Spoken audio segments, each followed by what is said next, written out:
Hello, my name is Sean Renner. I'm a lawyer with the Klein Williams Law Firm in Lincoln, Nebraska. I represent the Nebraska Press Association and the Nebraska Broadcasters Association. Those two organizations have asked me to talk to you about Nebraska's open meetings law. Nebraska's open meetings law is a set of statutes passed by the legislature that govern how public bodies conduct meetings.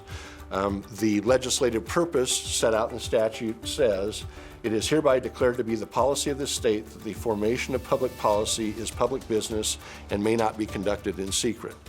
The goal of the statutes is to effectuate that purpose.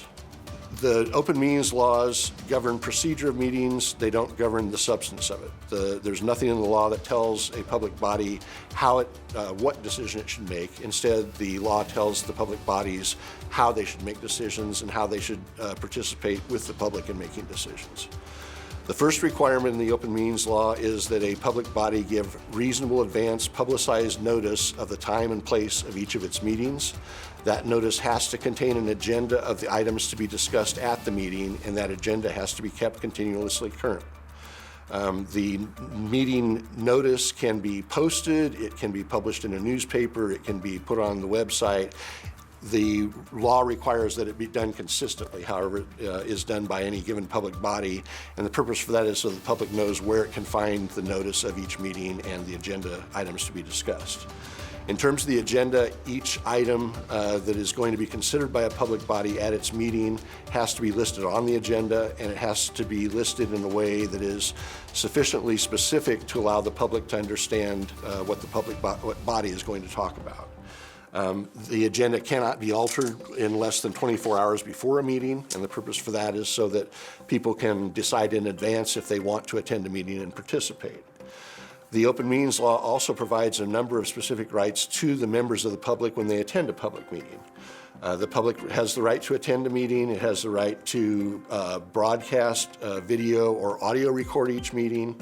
And it also has the gives the right to each individual to speak at meetings, although the law allows a public body to make reasonable rules regarding that speaking. So, for example, a city council could decide that people addressing the council are limited to 3 minutes in time and can't swear or ask questions of the city council members.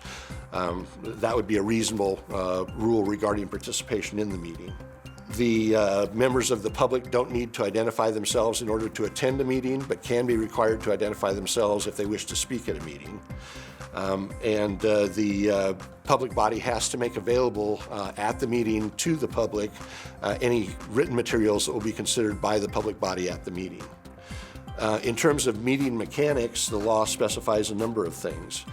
A public body must act by motion that is made at the meeting, is seconded by a member of the public body, and is the subject of a roll call vote. The public body has to keep minutes of its meetings, and those minutes have to be made available to the public within 10 days after each meeting. The minutes have to describe what happened at the meeting in general terms and have to indicate how each member of the public body voted on each action item. The law specifies that members of public bodies can't use methods outside of the meeting to make formal decisions. So, for example, a city council, its members can't call each other up on the phone in advance and come to an agreement about what they will decide at the meeting.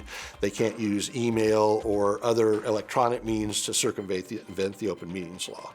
The open meetings laws allow public bodies to go into closed sessions for limited purposes. A closed session is a portion of a meeting where the public is excluded so that the public body can talk about things in private. In general terms, a closed session has to be something that is in the public interest to be discussed privately, or something that would injure the reputation of an individual if it were discussed in a public meeting. The statute lists examples that are non-exclusive of sorts of things that would be appropriate for a closed session. For example, strategy sessions regarding real estate purchases, collective bargaining, or litigation would be appropriate for a closed session. Discussion of deployment of security personnel or devices, investigation of criminal misconduct, evaluation of the job performance of a public employee by a public body. Those items don't have to be done in closed session, but can be done in closed session. There is a specific procedure that a public body has to use if it wants to go into closed or executive session. There has to be a motion and a vote to go into closed session. That motion must state the reason for the closed session, and once the closed session starts, the public body is limited to discussing only that stated purpose. When the public body comes out of closed session, it can then take a formal action, but it is prohibited by law from taking formal action on anything in closed session. So the public body can discuss matters in closed session, but needs to come back out in public view to actually vote on any formal action. There are two primary enforcement mechanisms available under the open meetings law if a member of the public thinks that a public body has violated the law. The first is to file a lawsuit and ask a judge to void the action taken by the public body at an illegal meeting. In theory, you could do that on your own. In practice, it's a fairly complicated lawsuit, and you probably need a lawyer to do it effectively. Because of that, the law also gives enforcement authority to Nebraska's Attorney General. You can write a letter to the Attorney General saying that you believe a public body has violated the open meetings law. The Attorney General will then investigate that meeting, talk to both sides, determine what happened, and determine whether or not the law is followed. If the Attorney General decides that the open meetings law was violated, he can order the public body to do the meeting over again and to do it appropriately and comply with the law. These rights are important to every Nebraska citizen. It's how we are able to participate in our democracy, and both the Press and Broadcasters Associations want you to know about your rights so that you can act on them. Thank you for listening.